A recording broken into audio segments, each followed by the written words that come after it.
Армысыздар, құрметті Әулие-Ата діни танымдық бағдарламасының көрермендері.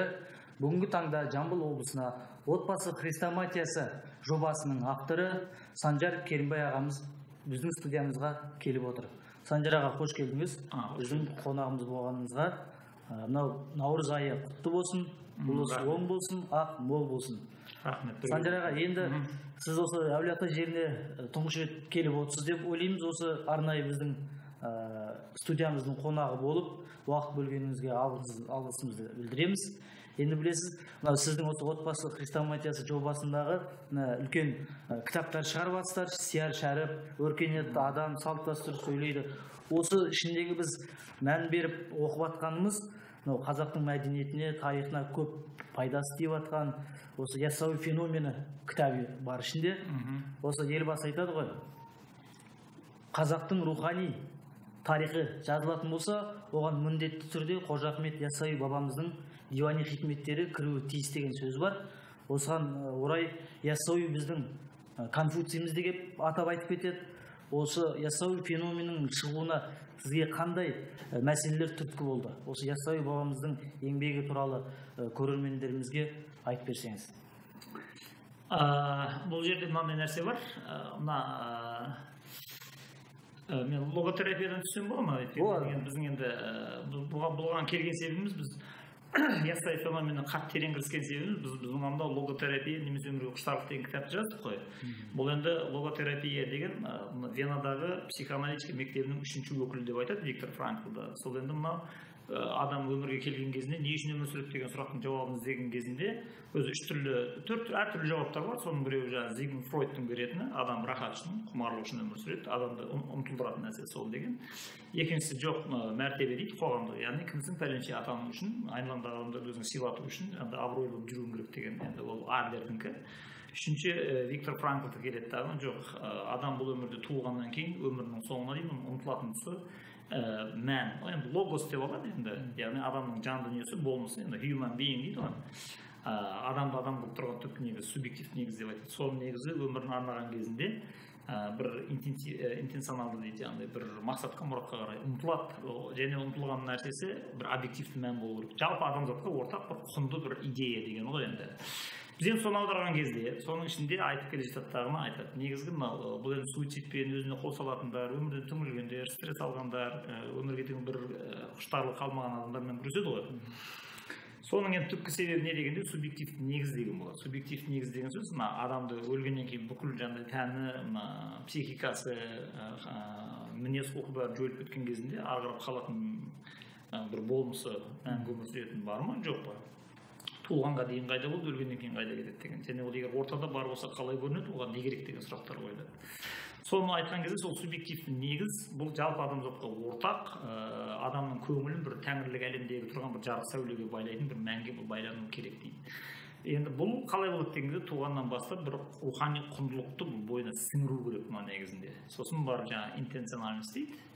Бір тәңірлік әлемде ғайыпта тұрған бір мұратқа бұл адам ұмтылаттағы өмірі бір мәнді, мағыналы, үлгілі, айналадағы адамдарға шуақ шашатын сондай бір нәрсеге айналады. Енді соны оқыған кезде ол айтып келе жататындағын айтады. Енді бәрі мектептен, кішкентай кезден болады ғой, енді бұл жерде құндылық деген болады, сосын құрал деген болады. Орысша енді средства дейді, ананы ценности деп айтады. Ағылшынша values and meaning дейді ғой, means. Енді осы жерге келген кезде бізде енді адамдардың бәрі не үшін енді әлі 40-қа жетпей өмірге деген құштарлықтар сынып кетеді. Бұрын 35-ті сынап деп айтатын, кейін ол 30-ға түсті, қазір 25-ке, енді ол мектепке төмен қарай түсіп бара жатыр.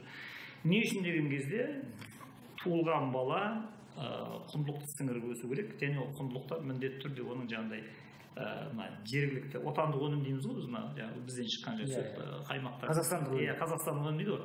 Сол сияқты тұтынатын рухани құндылықта негізі жергілікті өнім болса, ол жақсы болады. Балаға тез сіңеді. Ол өзінің мәдениеті, өзінің тарихы бәрі өзіне сіңеді. Осы жерде Эрвин Штраус деген тағы бір экзистенциализм бойынша маман бар, неміс ғалым, сол да айтады. Адам туылған кезде тарихи фонда бер жағында туылады. Бэкграунд дейді ғой, арқасында, мысалы біздің фон. Біз жақсы фонда отырмыз, сол сияқты адам тарихи фонда туылады. Яғни Қазақстанда бір бала туылған кезінде мен кіммін, мен бұл Қазақстанда не істеп жүрмін және менің енді өмірлік мұратым не болады, маған дейін берді қандай ірі адамдар тұлғалар өтті, олар қандай мұраттың, қандай мақсаттың соңында өмірлерін осындай ғажайып қылып аяқтады деген сұрақтар қойылады.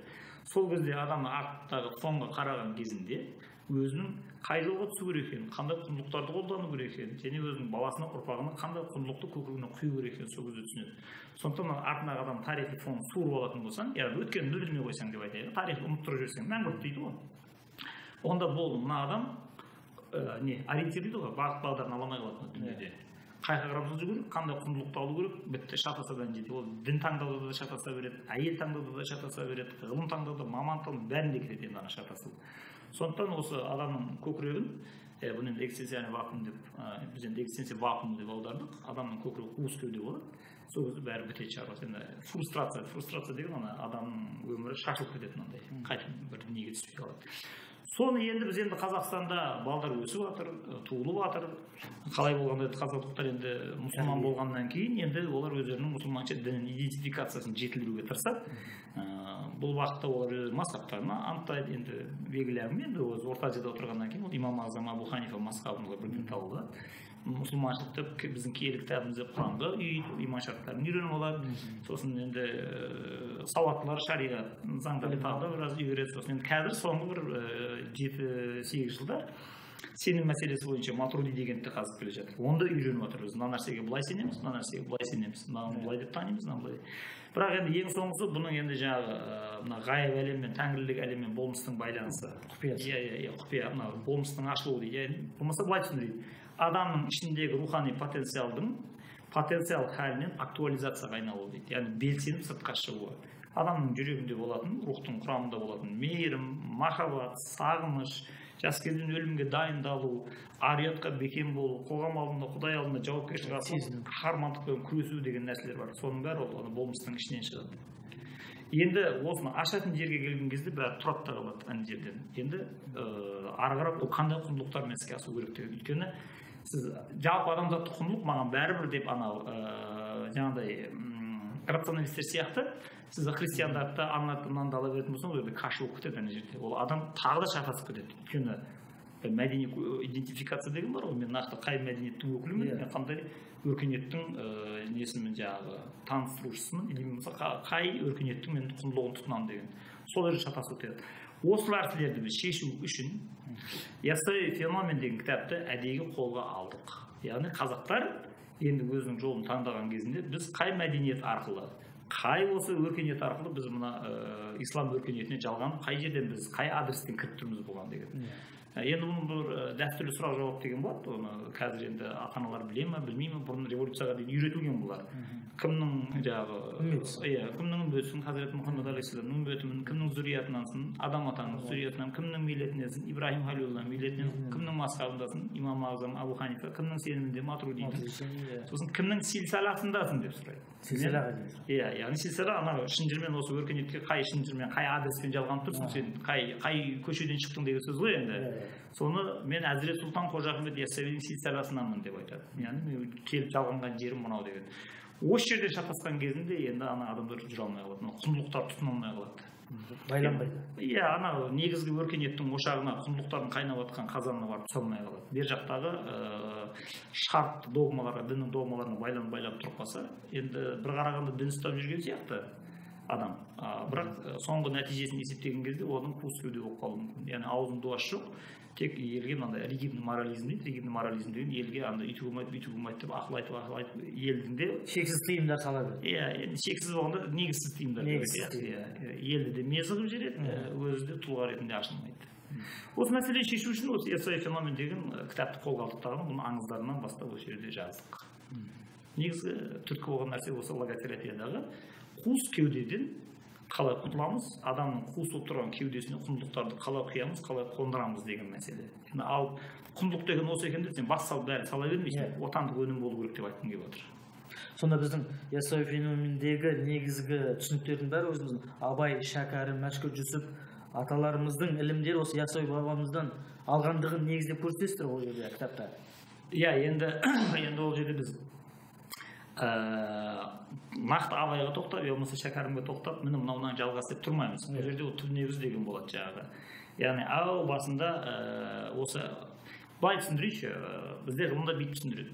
Жалпы ең бірінші дүниетаным басталған кезде адам болмыс дейді ғой, жаңағы дүниеге келіп түседі объективті әлемге. Сосын дүниені таныған кезінде, ескі кезінде ол мифтік таныммен бастайды. Яғни аңыздар арқылы кетеді ең бірінші. Енді оның адамзат тарихындағы жарқын көрінісі Греция мысалға. Гректер неше түрлі мифтер шығара береді. Бірақ оның да өзінің бір шегі болады. Аңыздар тарап келеді, бірақ ол бір жүйеге түспейді. Енді аңыздың мақсаты ол мына тылсым әлемдегі болып жатқан идеалдар әлемі дейді ғой. Сол жақта көзге көрінбейтін трансцендентті ғайыптағы болып жатқан оқиғаларды мына жақта бір образдармен алып келеді. Сипаттап. Бірақ оның арнайы пайғамбар келмесе, уахи түспесе, бір киелі кітап, бір жазбалар келмесе, рисалалар дейді ғой, онда ана догматталмайды, яғни иман шарттары анықталмайды.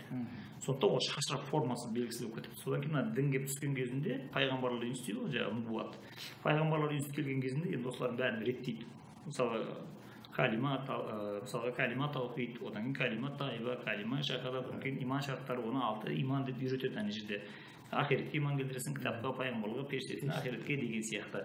Сол догматталғаннан кейін барып енді ана шашылып, төгіліп, әрқайсысының адамның санасын әр тарапқа тарта кетіп бара жатқан нәрселердің бәрін жинайды дағы, енді интенционалды нәрсе реттеледі. Яғни адамның болмысы өзінің ниетін қай бағытқа, қай құдайға қарай негіздейді деген кезінде бұл жерде Алла тағала деп Құран, оны енді біздің сенім бойынша, Құран бойынша ол солай деп айтады.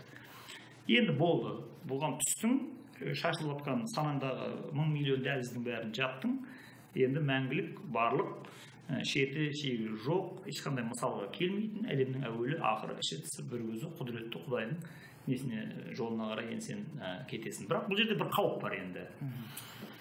Ана адамдар келеді тағын, мен дінді таңдаймын дейді, таңдайды ғой енді. Сөйтіп ана діннің догмаларын көргеннен кейін догмаға байлану деген болады. Яғни мен сол догмаларды мойындап сенсем, болды, бітті, осымен мәселе шешілді. Құтылдым. Salvation дейді ғой, salvation деген ақиретте тозақтан сұрақтан құтыламын деген сөз. Salvation мәселесі шешілді деп ойлайды. Яғни менің сенген дінім ақиқат, мен таңдаған сенген догмаларым ақиқат. Мен осыған иман келтіргенім үшін бұл енді маған жаңағы автомат түрде менің бойыма нұрды, сырды, тура жолды, берекетті ырысты құйып тұра береді. Менің ақылым өзінен өзі өсіп өне береді деп ойлап қалады. Сөйтіп сол догмаларға жабысып отырып алады. Енді одан буквализм деген нәрсе шығады. Енді мына Вольтердің айтатын сөзі бар, дін дөңгелей беретін болса, бір күні ол барып догмаға байланған кезінде атеизмге айналады. Сосын оның атеизмнің шырмауынан босатып алу үшін философия келеді деп айтатыны бар. Енді философтар ананы рационалды түрде, ананың жаңағы догмаға байланып діннен надандық шығып кетті ғой, енді наданның діні қатты деген сияқты. Буквализм араб елдерінде көбірек байқалады, бертінге шейін әлі де бар. Мысалға ұрының қолын кесіп жазып қойса, тура мағынасына түседі, ұрының қолын кесіп отыра береді. Ал негізі мәні ұрлық жаман, бірақ үкімі заман өзгеріп отырады енді. Соған тіке қарай кетеді енді ана жерде. Енді сондықтан енді мына мифология келді, ол әртүрлі шашырады, ғайып әлемнен келетін әңгімелерді өздерінше бір образдарға, символдарға түсірді. Дін келді да, оны иман шарттарымен, догмалармен оны бір қалыпқа негіздеді, бір торға қондырды енді оны. Енді бұлар ваттан сол жаңағы догмаларға байлана бастайды, философия келді тағы тоқтай тұр. Енді олар не үшін деген сұрақ туады философия. Сен не үшін мынаған байландың? Не үшін мынаны ұстанып тұрсың? Сен не үшін дәрет алып жатсың? Сен 5 уақыт намаз оқып жатсың? Сен не үшін 30 күн ораза ұстап өзіңді қинап отырсың? Не үшін деген сұрақтар қойылады. Содан Ницшенің айтатын себебі сол ғой. Сен маған не үшін өмір сүру керек екенін, не үшін екенін түсіндірші, қалай істеу керек екенін сенен сұрамаймын, өзім де білемін деп айтады. Яғни кез келген мәселені бұл не үшін бұлай болып жатыр? Оның түпкі мәні не деген сұрақтың жауабын табатын болса, болды, бітті, құтылады ана жерден. Ал егер қалай дейтін болса, онда қайтадан тұтылады. Себебі қалай деген кезде былай деп айта бастайды. А не үшін деген кезде интеллект қаттырақ жұмыс. Интеллект ойлану керек қой. Ойлану керек қой.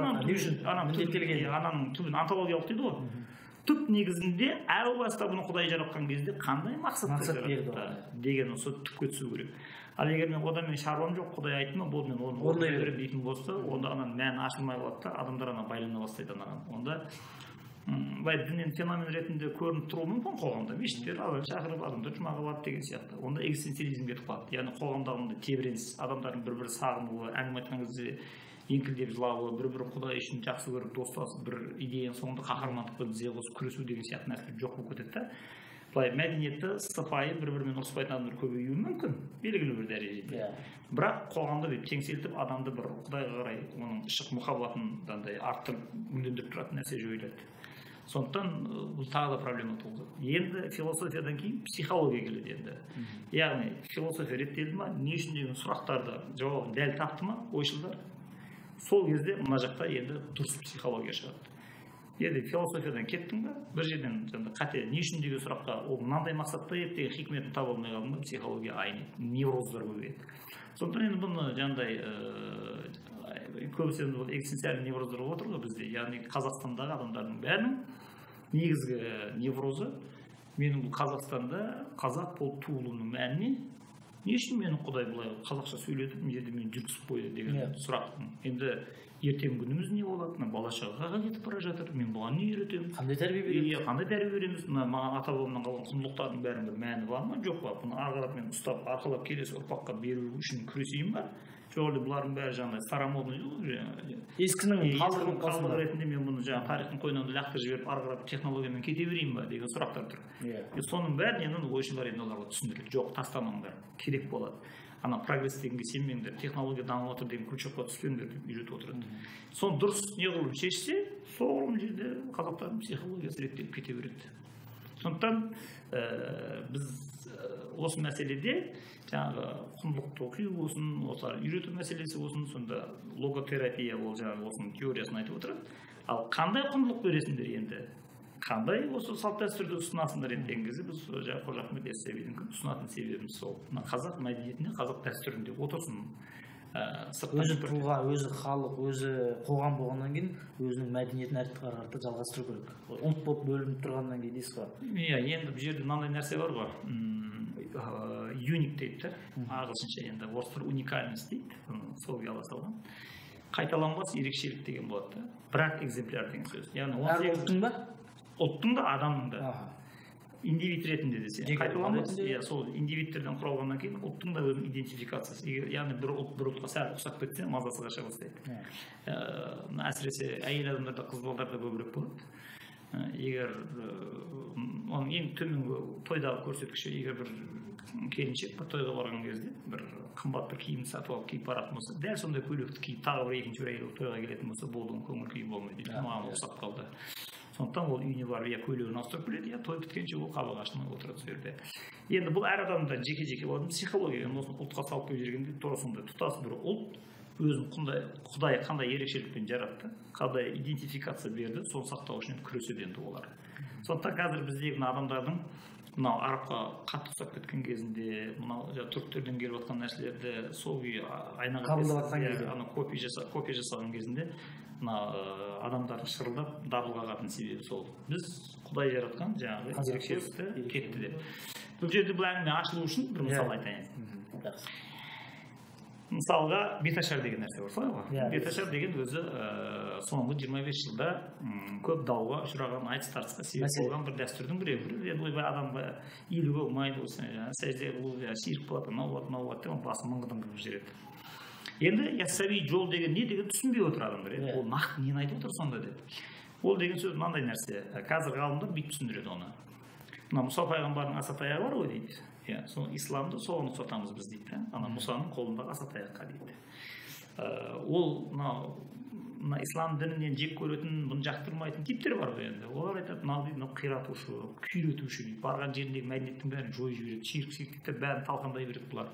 Сондықтан исламды кіргізбеу керек дейді. Екінші тарап айтады, жоқ, ислам қиратпайды, керісінше ол тұрған мәдениетке екінші тынысын ашаттаған, оған рух береді, оны гүлдендіреді, оны этикалық, эстетикалық жағынан оған нәр береді деп айтады. Өркениетке жетелейді. Жетелейді деп айтады. Енді дәлелде дейді. Олар айтады, көріп отыр ғой, бірақ қиратып отырсыңдар осындай, дымың домбыраны сындырдыңдар, ән айтуға болмайды қарам деп, зияратты құрттыңдар, ширк деп. Әйелдің бәрін апарып қамадыңдар, ойбай мына православмен пәле-пәшін анау деп. Енді сен қиратпағаннан нелерің қалды дейді ғой. Мына Яссауи мәдениеті бойынша біз шығатын себебіміз сол. Яғни бұны түсіндірген кезде Мұсаның асатаяғымен түсіндіреді. Яғни Мұса алыптаған асатаяғы лақтырып жіберді, Құдайдың құдіретін айдаһарға айналды дейді. Сосын Мысырға барды, анау келіңдер енді жаңағы мен пайғамбарым ғой, жоқ сен жалған құдайсың ба, екеуміз тіресейік. шын құдай қайда. Олар енді сиқыршылардың алып шығып жыландарын ойнатып бұл алып таяғын лақтырып бәрін жеп қойды дейді мысалға. Жыландарын жеп қойды, ол жалған нәрсе жойылып тасталды. Ол жерден сосын бұның өзінің жаңағы бір құдайға монотеизм шықты дейді ғой. Соны айтады. Ислам негізінде егер ол дұрыс функция жасап тұрса, дұрыс қоғамда жұмыс жүзеге асырса, бұл өзінің жаңағы құдай қалаған функциясын атқарып тұрған болса, яғни трансформацияда топырақ ауыстырып басқа континентке барғаннан кейін жергілікті мәдениетті, жергілікті дәстүр бар емес пе әртүрлі, соның бәрін алады да жұтып қояды дейді.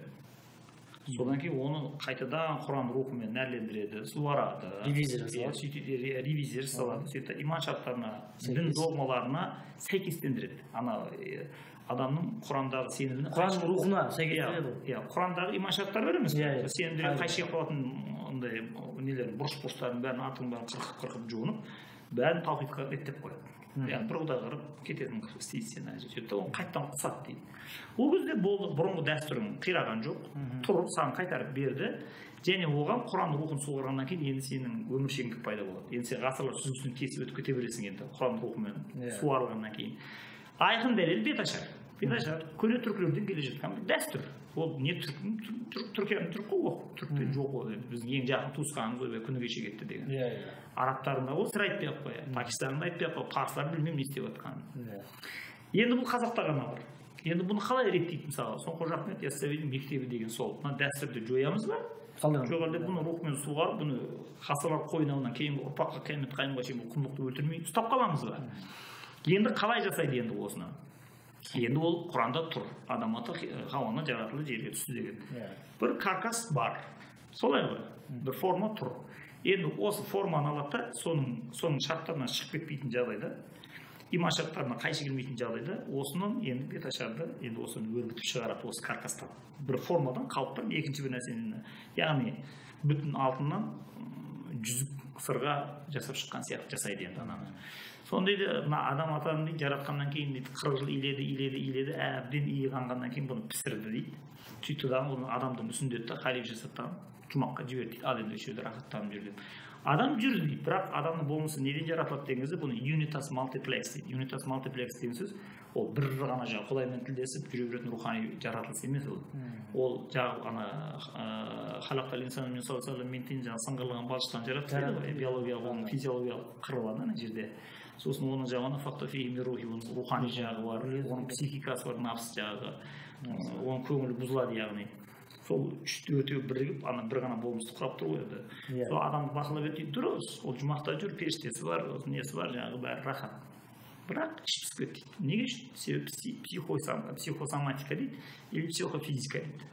Яғни адам дұрыс рухани болмысында Құдаймен қарым-қатынасы бар, бірақ адаммен де сөйлескісі келеді. Адам ғой.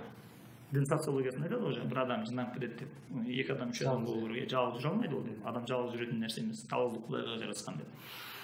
Сол іш пісіп кетті дейді. Соның Құдай тұрды, мына бейшараға оқы, мен бұған бір серік жаратып берейін деп сырласатын. Енді былайша айтқанда келіншегімен сырласып бір уақыт шай ішкенде бізге бір стрессті жұтып түсетін бір нәрсе ғой. Әйелін жақсы көрсең әрине. Сонымен тұрды айтты, мен бұған серік жаратайын деп дейді. Содан кейін ана адам ата ұйықтап отырып, бұның келді тағымына сол жақ қабырғасын тілді дейді. Сөйтті дағынан Хауаны жарату үшін қиыршық құмы араласпаған, ең мамық, ең жұмсақ, қызыл кесек енді жаңағыдай мякіт дейді ғой. Сол етті кесіп алды, мына жерден суырып алды дейді. Сөйтіп сол жағы босап қалды дейді. Мына жүрек деген орган бұған дейін көкіректің ортасында тұратын еді. Сол жақ босағаннан кейін бос орынға қарай жылжып кетті да. Адамның жүрегінің сол жаққа соғатын себебі сол екен дейді. Сонымен мына әліге дейін ер мен әйел қолтықтасып жүрген кезде әйелін сол жағында алып жүретін себебі ана өзінің бұрынғы орнында тұрады екен дейді. Иә, тартып тұрады екен дейді. Төсекке жатқан кезде де әйел сол жағында жатсын дейді. Жаңағы ұрыспаса бөлек жатпасын, созған кезде тырнағын ұшып тиетін болсын, әйтпесе бөлек жатса махаббаттары суиды деген мораль осыдан өндіріп шығарады енді. Содан енді жаңағы былқылдаған қызыл еттен дейді, сосын 18 жасар Хауаны жаратты дейді. Сөйтіп жаратты да оны ақ жауаппен жауып қойды дейді ана жерде. Содан кейін енді ұйқысынан оянады адам ата. Соны қараса дейді, мынандай ақ жауаптың астында бір әдемі 18 жасар қыздың силуэті көрінеді дейді. Сосын физиологиялық жаратылыс бар ғой енді адамның жаңағы биологиялық процестер жүріп жатыр. Ана қызды көреді, құмарлығы оянады, танысқысы келеді, әйел алғысы келеді. Я Алла, бұл кім деп айтты. Бұл сенің жан жарың Хауа ана, мен оны саған бола жараттым, барда енді ақ жауапты ашып бетін ашып таныс деп айтты дейді. сосын айтты жарайды танысайын бірақ бұнда мен ақ жауаппен жауап қойдым деді дейді сен өзіңді аңдып жүрген ібіліс бар емес пе сенің өскеніңді өңгеніңді жаңағыдай көре алмайтын іші тар өмір бақи сенің дұшпаның бітіспес деп айтты иә сол мына қазір көре алмастықпен келіншегіне теріс назармен қарайтын болса әйелінің арқасы көгеріп өліп қалады сондықтан кейін ұрпағың үлгі болсын келін түскен кезде ақ жауаппен жауап қой деп айтты қазақтардың келін түскен кезде көз тиеді де бірден орамал жауып шымылдыққа апарып отырғызып жауап көз тимесін үкі қадап тастайтын содан қалды дейді содан кейін барды дағы дейді адам ата барды ананың хауаның бетін ашып қойып еді ананың айдай ажары сұлулығын көрді да қараса дейді енді анау алма мойын ашын төс хас сұлудың өзі екен дейді алды дағы ана бір көргеннен ғашық болып есентен құлап қалды дейді адамның бойында еркек адамның бойында бір көргеннен ғашық болу деген инстинкт содан қалды деп таратады енді бұны содан дейді құлап қалды дейді құлап қалатын себебі неге еді дейді себебі тәңір тағала дейді ана хауаны жаратқаннан кейін дейді өзінің сұлулық деген сипатынан бір тамшыны бөліп алды дағы 100-ге бөлді дейді 100-ге бөлді 99-ын алды дағы 99 тамшыны хауаның үстіне құйып жібереді дейді ол әлемде одан асқан ажар әйел болмады дейді одан қалған бір тамшыны алды да 100-ге бөлді дағы 99-ын алды дағы пайғамбардың жаңағы әйеліне қызына бибі мариямға хадишаға айшаға анамызға бибі фатимаға беріп еді төртеуі де сондай сұлу болды дейді жаңағы 99-дан 100-ден бір қалған 99-ын алып тағынан 100-ге беріп еді еркекті 100-пен өткен сұлу болмады дейді одан қалған бір тамшыны алып 1000 миллиард зәрреге бөлді әуелден ақырға дейін туатын бүкіл әйелдің үстіне шашып жіберетін әйелдердің ажары болатын содан екен дейді мына енді жаңағыдегі еркек адамның денесі неге қатты болады дейді ғой мынандай енді дөрекі ал әйел адамдардың денесінің жаңағыдай нәзік жұмсақ мақтадай жаңағыдай жайнап тұратын былқылдап сылқылдап тұратындары сол жаңағы неден екен дейді қызыл еттен жаратылғандығынан дейді бірақ дейді қазақтар айтады енді аңызда мына адам атаны дейді арнайы 60 жыл илеп әбден күйдіріп пісіргеннен кейін еркек адамның қартайса да өңін бермейтін себебі сол екен дейді қатты көң беріспейтін дейді ал мына әйел адамды ана мякоттан жаратып оны арнайы пісіріп иленбегендіктен 30-дан кейін жайлап мына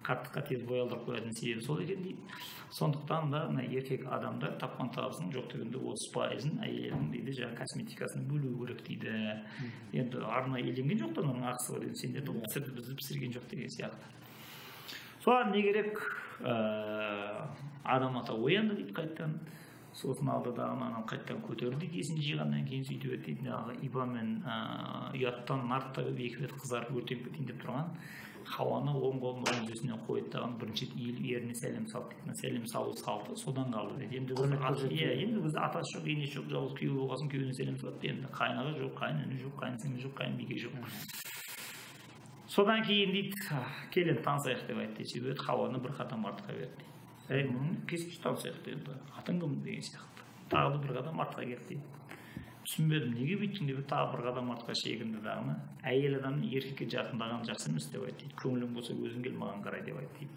содан бастап мына ер адам қыз балаға сөз соғған кезінде дейді ол назданып үш рет жоқ деп майыс айту керек екен дейді міндет сияқты иә енді мынау қарап тұрған еркекке қыз өзі барып жабысқан кезінде осы әдет жойылған кезінде ақыр заман болады деп айтады сондықтан ақыр заман болмасын десеңдер қыздарың үш рет жоқ деп айтатын әдетті болсын дейді сондықтан ақыр заманды әлі күнге дейін болдырмай тұрғандар осы қыз баланың әдебі мен ибасы екен деп бұл кітапта жойылған қисса бұл қиссаны бұл аңызды сіз мына қазақстанның территориясынан шығатын болсаңыз бұл бітті ешкім естімейсіз мүмкін өзбектерде я бар я жоқ мысалға бізге енді ең жақын ал бұның территориясынан шыққаннан кейін бұл болмайды яссауи мектебі яссауи мәдениеті яссауи школасы деген осы яғни өзінің жеріндегі бар бұрынғы аңыз қандай дәстүр бар қандай мәдениет бар қандай құндылық бар соның бірде біреуін лақтырмайды бірде біреуін қоқысқа тастамайды керісінше олардың бәрін осындай құранның рухына негіздеп сәйкестендіріп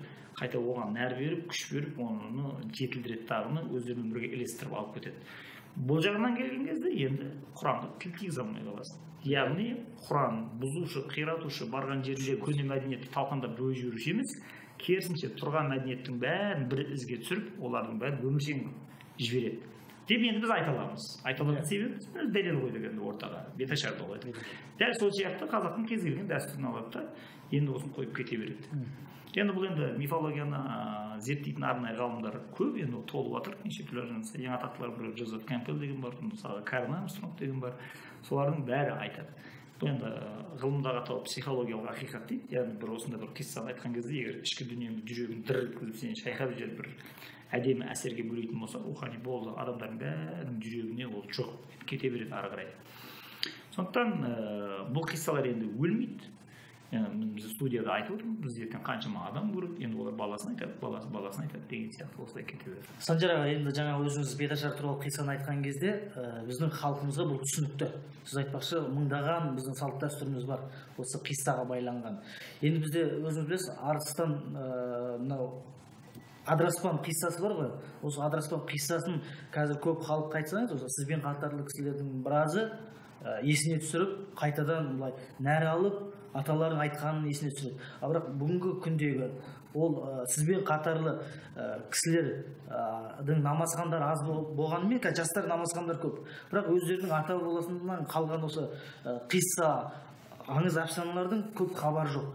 Мейірімділік, адамгершілік, мынау осы қиссалар арқылы пайғамбарға байлау, Аллаға байлау, дүниетаным бар ғой жалған. Осыны жоғалтып отырмыз. Бұл жастардың мынау тек қана құлшылыққа мән беріп, мынау ғылымға, білімге, өзінің тарихына, мәдениетіне бейжай қарауын кесір деп ойлайсыз ба? Бұл жерде енді бұл сұрақ мынадан шығып жатыр деп айтасыздар, енді ол тым таяз болып қалады. Бұл жерде мен тез айта кетейін. Бұл жерде қазіргі жаңағы құлшылық ғибадатқа енді жұмадан қалмай кіріп алып, бірақ мынандай құндылықтың бәрінен құр қалып қою деген негізі түбінде орысша моральный снотворный дейді, қазақша ұйықтататын дәрі деген сөз ғой. Енді сондай арнайы термин қолданады. Бұл деген не деген сөз? Кез келген адамда экзистенциялық қысымға түседі. Яғни сен бұл өмірде не істеп жүрсің? Өлгеннен кейін сенің жағдайың не болады? Әу баста сен бұл жерге қайдан келдің деген. Бұлар бейсаналы түрде жүріп отырады, және барлық адамда болады. Жаңағы шынды білмей ойласаң сен ең алдымен жанды біл, ең керекті 3 сұрақтың жан құлағын қой, бірақ келдім қайдан, не істесем пайдам, өлгеннен соң не боламын дейді ғой. Иә, осы сұрақ қысқан кезінде ол адам енді өзі бейсаналы түрде түсінеді. Енді бір міндетті мойнына алып, бір енді рухани жолға түсіп, бұл надандықпен, бұл білімсіздікпен күресу керек екен. Бірақ енді оның жолы өте ауыр. Сен қалай бір рухани жол таңдағаннан бастап айналаңдағы адамдардың қысымына ұшырайсың, сені кекетеді, мұқатады, аяғыңа шалады, саған шабуыл жасайды деген сияқты ғой енді. Енді бұл оған жақпайды. Бірақ ана іштегі қысым, іштен экзистенциялық қысым болып жатыр. Мен қайдан келдім, бұл жерде мен не істеуім керек, өлгеннен кейін менің жағдайым не болады, бірдеңе қылсайшы деп айтып жатыр. Пайдаң тигізсе деп тұрған. Иә, іштен сол біздің жүрегімізде сондай бір қысым келіп жатыр. Онымен іштегі қысымды жойып жіберіп, жаңағыдай бір жолға түсейін десең, социология қоғамның тарапынан тағы бір қысым түсіп жатыр. Дінге кіріп кетпе, беріліп кетпе, тыныштыққа елбасы саған не жетпейді, отырсай тиіс деген. Екеуімен осының ортасынан шығатын кезінде ана адамдар қысымға шыдай алмайды, оны конформизм дейді. Конформизм деген көптің көңілін бағу, солардың көңілінен шығуға тырыса салу. Енді іштегі қысымды өлтіру үшін жаңағы ұйықтататын дәрі ішеді, енді олар барады тағыны бір құлшылықтың бір түрін тауып алады. Я ол жұмадан қалмайды, я болмаса 5 уақыт намазды үйреніп алады, я болмаса оразаға үйреніп алады деген сияқты. Сосын енді сен не жүрсің мына десе, не дейсің енді мен жұмадан қалмаймын, намаз оқимын, мен басқа не керек саған дейді, ананы ұйықтатып тастайды. Бірақ бұнымен тірлік бітпейді негізінде. Себебі мына болмыстың ішіндегі потенциалдың ашылуы деген енді ол өте үлкен мәселе. Ал енді бізде не үшін енді осы адамның ішіндегі болмысты ашып адамдарды бір героизмге, қаһармандыққа тәрбиелейтін қиссалардан қалай қағылып қалды бұл адам? Себебі қиссаны байқасаңыз, ішінде барлық басты рөлдерде кейіпкер болып жүрген пайғамбарлардың бәрі шетінен батыр. Бәрі жау жүрек, ештеңеден қорықпайды. Нұх пайғамбарды алып қара, кеме жасап жатыр. Ибраһим пайғамбарды намыртпен ұстасып отқа түсіп жатыр. Ғайса пайғамбарды Понтий Пилатпен ерегісіп ағашқа асып қоямыз, ассаң ас деп отыр. Соңғы пайғамбарды алып қара, Меккедегі неше түрлі жауыздармен жекпе-жек шығып, кескілесіп жатыр ана жерде. Көрдің, бұл енді бұның бәрі қаһармандық. Яғни пайғамбарлар қиссасын оқыған кезінде соның жаңағыдай рухымен нәр алған кезінде адамдардың бәріне, еркектердің бәріне бір намыс, жігер, қайрат деген нәрсе өзі бейсанадан ояна бастайды. Бәрі бар ғой енді адам болмысын, олар жоққа күткен жоқ. Деп оянып іске қосылу ғана қалды. Бұны енді негізі бұның басы Ресей империясынан басталады. Біз бұның алдында солардың отарып отырған 1848 жылы Кенесары өлгеннен кейін бұлар енді тіптен күшейтті ғой, қарсылық азайғаннан кейін отарлауда.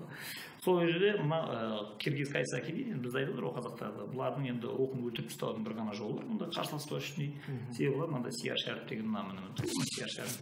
Иә, осындай кітаптары бар бұлардың, осыны оқиды пайғамбарларынан бұлар рух алады, нәр алады, сонымен бұлар бізге қарсыласады дейді. Сосын жаңағы қиссатул анбия деген кітаптар бар, соның бәрін жою керек дейді, олардың бәрін тәркілейді бұлар. Бірақ бұл тәркілеу жұмыстарын жүргізіп келе жатқан кезінде 17-ші жылы революция болып кетеді, 24-ші жылы Ленин өледі, орнына Сталин келеді, қазақтарды Средний Азияны, Орта Азияны бәрін талқандау керек болады. Бұлар ашаршылық ұйымдастырады, зиялыларын атады, бірақ бәленің бәрі гәптің түптің түбі бұлақтың шығып жатқан жері бұл рухани ілім иелері екенін түсінеді. 36-37-тен бастап суфийское дело басталады. Енді қай жерде софы бар, қай жерде ишан бар, қай жерде хазірет бар, солардың соңына түседі. Бұларды қудалап, атып, асып, бездіріп жойып жібереді. Енді оның бұған бір дәлел керек болатын болса, мен ең соңғы жаңалық, 2 ай арада уақыт өткен жоқ. Күні кеше Түркістанда үлкен жаңалық болды. Бүкіл бақ шулап кетті. Түркістаннан 36-шы жылы Ибрахим Ака деген бала қашқан, шешесімен бірге қол ұстасып, қожалардың шешесін алып насабнама деген мыстамды темірдеме жасалған яссауидің бір мөрі бар. Қашқаннан қашып отырып, ол қорыққан соң үшін үрейшіп өткен Наманганнан бірақ шыққан. Апарып оны жердің астына көміп, қайда 37 ма, 36-шы жылы көп ұстаған затын кеше 2021 жылы қазылдан алады. Онда да көгеріп құри бастағаннан кейін қорықтым Құдайдан. Аманатты берейін деп, Наманганнан келді дағы, мен кезінде 10 жасында осы жерден қашқан едім, жерге көмген едім деді, бәрі өткізді. Мына біздің жастардың тарихи фон жоқ болса, бағана айттылды ғой әңгіменің басында. Егер сен артында өзіңе дейін қандай оқиға болғанын білмейтін болсаң, алдыға қарай жүре алмайсың деп. Ұмтылыс болмайды. Тарихты білмесең. Иә, тарихты шақты үшке бөліп тастайтын себебі сол өткен шақ, осы шақ, келер шақты бағындырғың келсе, мына осы жақтағы трендте тұрған өтірік временный транзит дейді ғой, өткінші құндылықтарға жабыспа, ғасырлар сүзгісінен өткен құндылықтарға қарадағын, сонымен барып ориентиріңді түзейсің дейді ғой. Сол енді бұл жастар біздің жігіттер бұл тарихи фонды білмейді. Хабар жоқ мүлдем. Сол 36-37 жыл бұлардың ерде бізге рухани ілім беріп отырған, жаңағы Жахмет Яссауидің басында қожалар мектебінің өкілдерінің тырқырап қашқанын, олардың өлгенін, сол 10 жасар балаға дейін үрей ұшып, әр жерде әр затын көмгенін білмейді. Енді үзілді. Бұны historical chain дейді. Яғни тарихи тізбек үзілді деген сөз. Енді мына жақта құндылықтар өтпей қалады. Сөйтіп тағы мына жерде отырған жастар мына арттан құндылық келмейді, бірақ енді алға жылжу керек, бір құндылық алу керек, бірақ ол нәрсе жоқ. Іштен қысым болып жатыр экзистенциялық. Соны бұлар тұрақта бір құлшылыққа барып, басқа жоқ кіріп кететін себебі сол. Ал енді осы бұдан құтылудың жолы ретінде біздің тапқанымыз, яғни тарихи жаңағы шынжыр қай жерде үзілді, қай жерде мына кітапқа тыйым салынды. Мынау Сияр-Шараптың мен білуімше соңғы рет 28-ші жылы, 24-ші жылы шықты, қиссатул анбия 19-ші жылы. Жоқ. Сияр-Шарап соңғы рет 19-ші жылы шығады, одан кейін болды бір тыйым салып тастайды. 1900. Иә, 1900. Нелер, советтер жеңіп жатқан кезінде. Содан бұл 100 жылға дейін осылай тұрады, осының бәрін үзіліп қалады. Сондықтан енді бұл жерде жаңа экзистенциялық анализ жасап отырған ғалымдардың бәрі айтады. Сен егер болмыс ретінде болашаққа қарап жоспар құрып, болашақты өзіңе бағындырып, қартайған кезінде жаңағыдай бармағын шайнап, ойлап, бір мәнсіз, мағынасыз өліммен өліп қалғың келмесе, онда сен өзіңе дейінгі тарихта қандай адамдар осы құндылықтардың бәрін сүйреп әкеліп саған жеткізді, аманаттап тапсырды, сен соны білуің керексің дейді. Ал енді қазақтардың бәрінен мынандай сырдың кезінде, оның империя кезінде жаншып, құл қылып, әбден мәңгүрт болып жүргеннен кейін өзіне өзі сенетін андай рухани күші жігері қалмады. Бәрі бізден түк шықпайды, біз жабайы болғанбыз, біз бейшарамыз, бізде дым жоқ, бүкіл біліміміз сыртта шетте деп ойлай беретін болса, болды бітті шаруасында. Мынаның ояну қиын болады. Енді сырттан біреу келіп, мен адам болады, мен өз бетімше адам бола алмаймын деген бір бейшаралықтың түрі ғой енді. Біз енді ондай әлсіздікке кетпедік. Біз керісінше амбициямыз ғой, енді керісінше бүкіл әлем құндылық керек болатын болса, Қазақстанға келсін бізден алсын, біз үйретейік сендерге құндылық берейік, келсе көкірегіңдегі үңірейген қуысты біз толтырып берейік саған Сияр-Шараппен деген амбиция. Енді олай болмайтын шығар енді. Біз енді барынша. Иә, бірақ бұл амбиция болу керек осындай. Сен маған үйретпей ақ қойшы. Мен өзім жолым бар. Иә, мен керек болса саған үйретемін деген. Мұқтаж емеспіз. Иә, және әрбір қазақтың жігіті солай ойласа, онда қаһармандық оянады. Ал енді конформизмге жұтып, жұрт не соны істеп, екінші тоталитаризмге жем болып, жаңағыдай билігі асқандар саған жаңағыдай төбеңнен мұжа береді, тоқпақтай беретін болса, қарсылық көрсетпей табанның астында езіліп жата беретін болсаң, онда өлдің, түптің, кеттің. Енді сөзімізге қоса кетейін, осы қиссалардың әңгімесінде Бауыржан Момышұлы атамыз осы Жамбыл жерінен шыққан, білесіздер, Жуалы ауданынан Ұшқан ұя деген кітабы бар, ол кісінің жазған. Сонда қыз тумас деген әжесі әрдайым Бауыржан атамыздың мынандай сөзі бар ғой, мен жастарға дейді, ертегі аңыз әпсаны айтатын әжелердің жоқтығынан қорқамын деп айтатын сөзі бар. десек бұл кісінің жаңағы кітабында әжесі әрдайым бір отқанда бала кезінде сол көшеде ойнап жүрген кезде әрдайым мына табиғатқа, құбылысқа, жаратылғандарға, мысалы қарлығаш болсын тағы басқа нәрселерге, табиғатқа қарап ылғи қисса, аңыз әпсаны айтып отыр деген. Содан дейді, мен осы аңыз қиссаларды естіп отырып, мен өзінің тарихының мықты екенін, мынау 45-те де мойымай өмір сүріп, өмірде мән алып кеткенін айтып отырады да. Сонда біздің былай қараған кезде соңғы осы Ұшқан ұя кітаптарында бауыржан атамыздың әжелері, олардың аталарына дейін бізге бұл мәдениет әрдайым ауыз әдебиетінде жүріп отқан. Иә, бұл енді былай енді біз мынау жаңағыдай бір қарабайыр әңгімеге түсіп кетпей, мына өзіміздің сергектігімізді жоғалтпай ғылымнан келетін болсақ, осы жерде мына адамның түбіне жететін не нәрсе деген кезде мына субъективті негіз бұл вакуумға ұшырайды, бұған құндылық құйылмайды, бұл өскеуде болады, соны құлайды деп айтылды ғой, жақсы. Енді бұлар тұрады тағын айтады, енді сонда бұл адамның мына болмысының ішіне құндылықтардың құйылуы қай кезден бастап қай дейін үлгереміз деген әңгіме бар. Енді бұны жалпы адам тал бесіктен жер бесікке іздене береді деген сияқты общий бір жалпылама бір нәрсеге ұрып жіберуге болады. Бірақ жоқ, олай емес. Сен маған дәл айт, анық айт, мен қай кезден бастайын не істеуім керек дейтін болса, оның классикалық правилаларына жол бар. Ол бесік жырынан басталады негізі. Яғни не үшін бесік жырынан басталады деген кезде адамның негізгі түп санасы бейсанасы қалыптасып отқан кезінде мына ми клеткалар кішкентай ақ болады ғой енді. Ол күніге синапстер жаңа клеткалармен бөлініп нейрондар бір-біріне жалғанып кетіп барады жерде. Күніге миллиондаған нейрондар шығады. Енді оның құлағынан көзінен ақпарат. Енді ол кішкентай бөпе ол бесікте жатыр құндақта. Ол ақпаратты негізінен енді сол құлағымен алады енді көз естумен алады.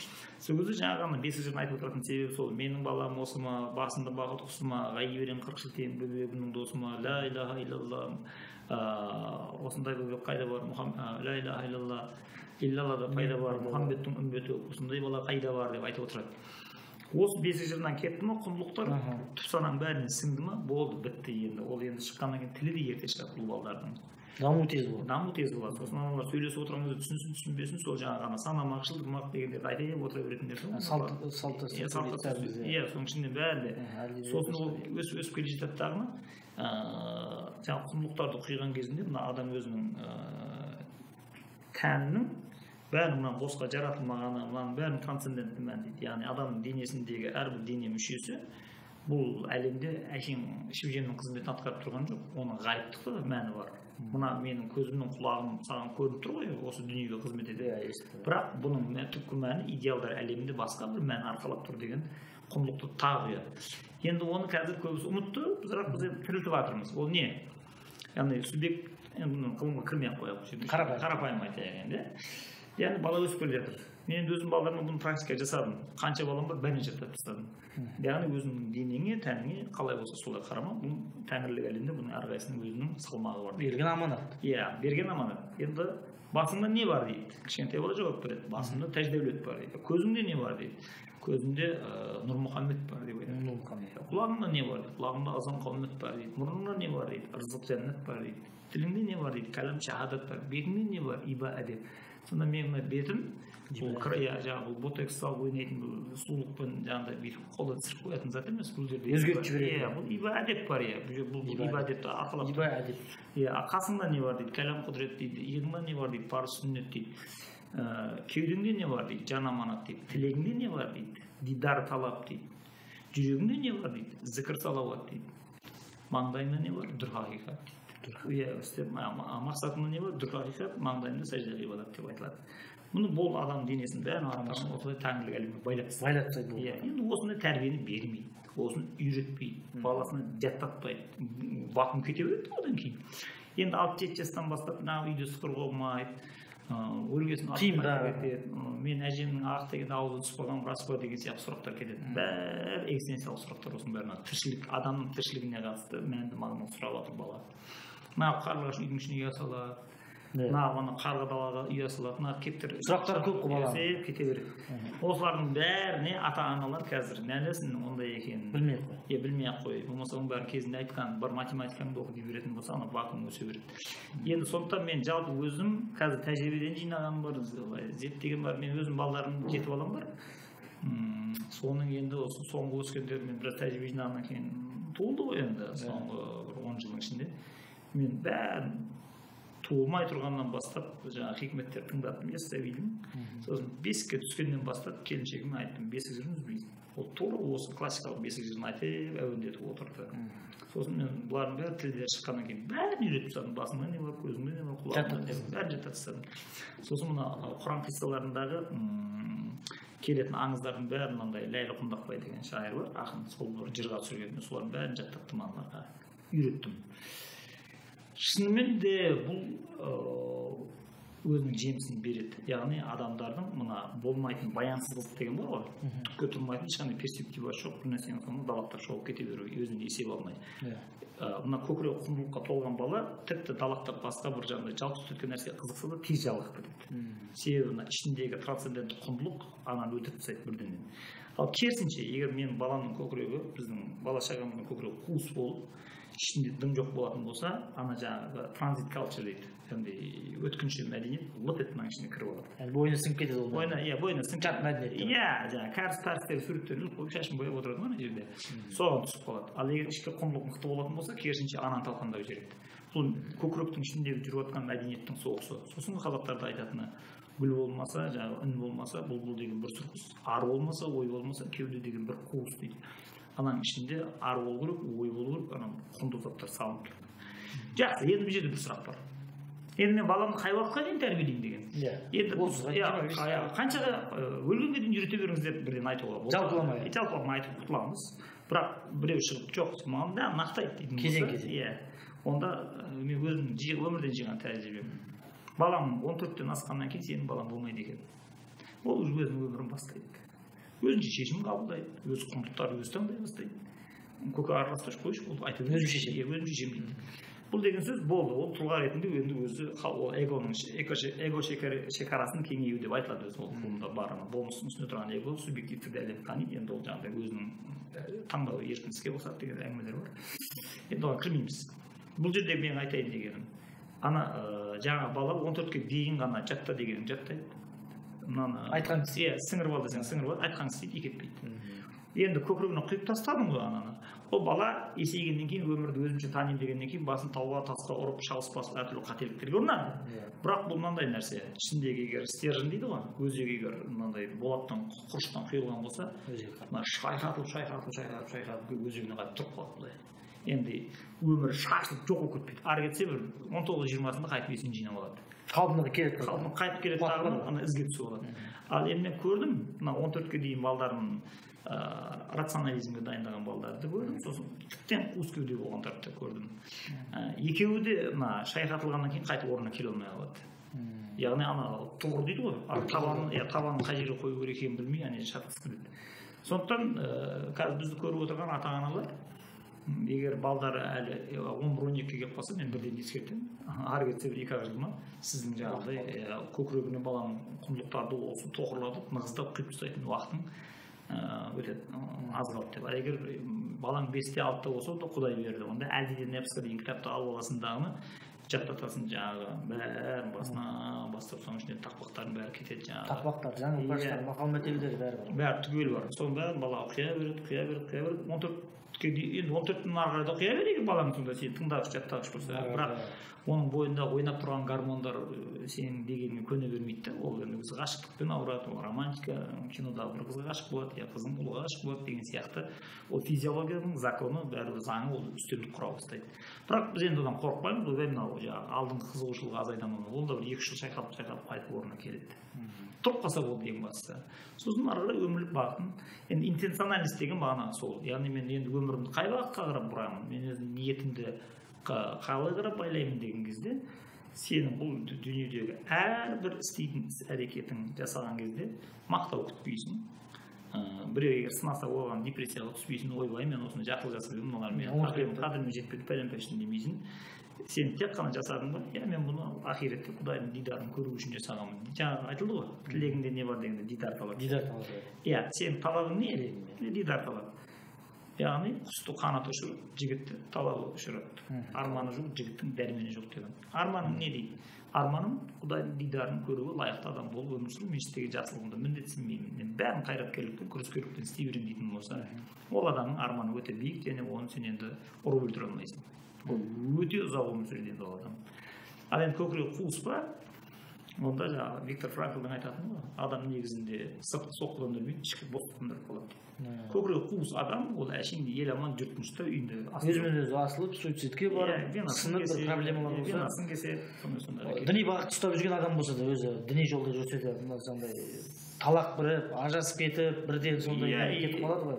Иә, енді ондай фрустрацияға ұшырағандарын өте көп көрдім. Енді жаңағы құндылықтарды сіңіруіне, оның өзінің жаңағы догмаға байланып қалғаны, сол догмалар мен құндылықтарды өткізбей қоюы, жаңағы тарихи фонды білмеуі деген сияқты нәрселер оны фрустрацияға алып келеді негізінде.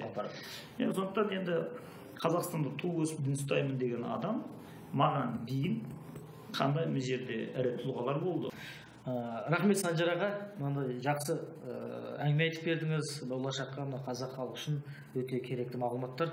Енді болашақта сіздердің ары қарата бұл отбасы хрестоматиясы жобасында қандай жұмыстарыңыз күтіп тұр? Халыққа не берерлеріңіз бар алдағы уақытта? Осы жайлы бөлісіп кетсеңіз. Шындап келгенде бізде отбасы хрестоматиясында өзі 5 бала жазуға бейім. Осы нәрселерді іздеп тауып жазып қағазға түсіре алатындар. Бізде мысалы творчествомен айналысатын адамдар не жазамыз идея сарп етіп сонымен басы қатып жатса, бізде керісінше қайсысын жазамыз болсаңдаршы деп. Себебі кезек күттірмейтін біреуінен өткен аса маңызды бір 20 жоба тұр бізде. Оның бәрін айтпаймын, бәрекелді. Жаңағы қазына іздеп жүрген адам картасын ешкімге көрсетпейді дейді ғой, тапқанға дейін. Сол сияқты біз енді бүкіл картамызды ашпаймыз. Бірақ осы сапар келген кезіндегі бір біткен шаруа. Бұл 2 жоба болды бізде. Біреуі жаңағы Виктор Франклдың шәкірті Элизабет Лукас, қазақы тәрбие ғой, үлкенді құрмет, кішіге іздет, жаңағыдай үлкенді үлкен біл, мұғалімді мұғалім біл, қыз баланы қыз бала көр деген. Сол осы әдемі тәрбие бар емес, біз жоғалтып алған. Ол Германияда немістер оларда жоқтап жатыр. Енді олар да кезінде болды ғой, енді мысалға кейін олар да тоқырап деген сияқты.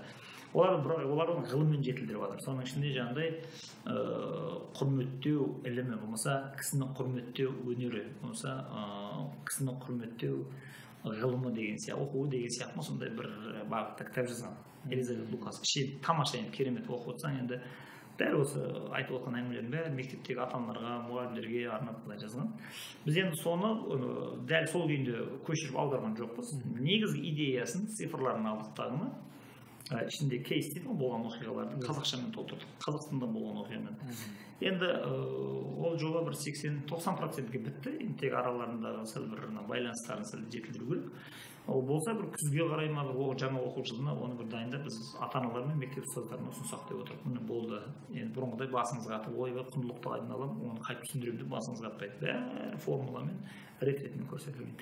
Ал енді екіншісі қиссалар дедік қой. Бұрын біз енді Әдиді Небісқа деген кітап жазған кезімізде қисса ол көп қой, қалың мынандай. Үлкен кітап қой, анандай сыр жібереді. Сосын айтты, бұған біз тақпақ қосып жатырық, батырлар жүрім қосып жатырық, жаңылтпаш қосып жатырық.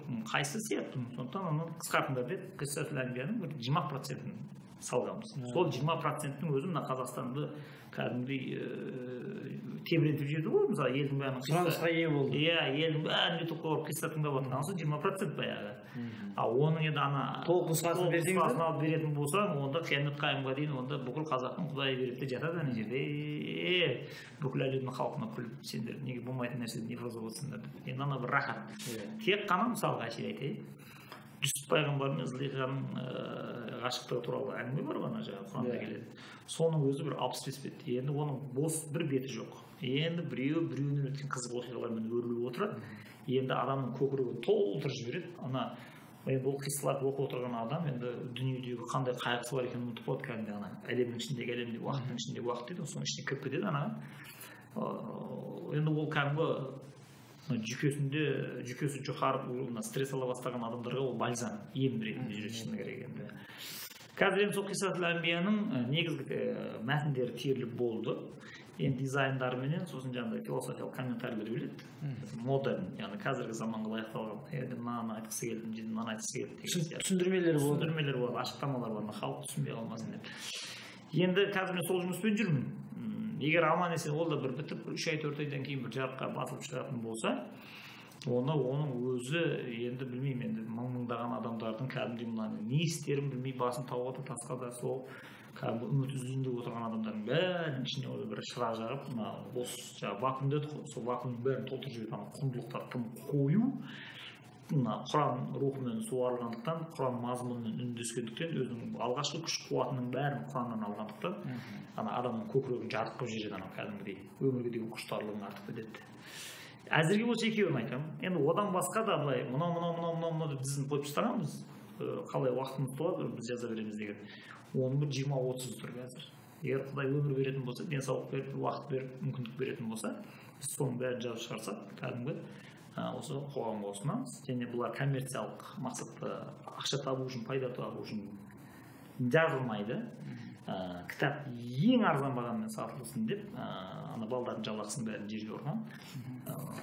Сондықтан олар аз ақша табады, бірақ мәнді молынан табады. Сондықтан пайда ойлама, ар ойла.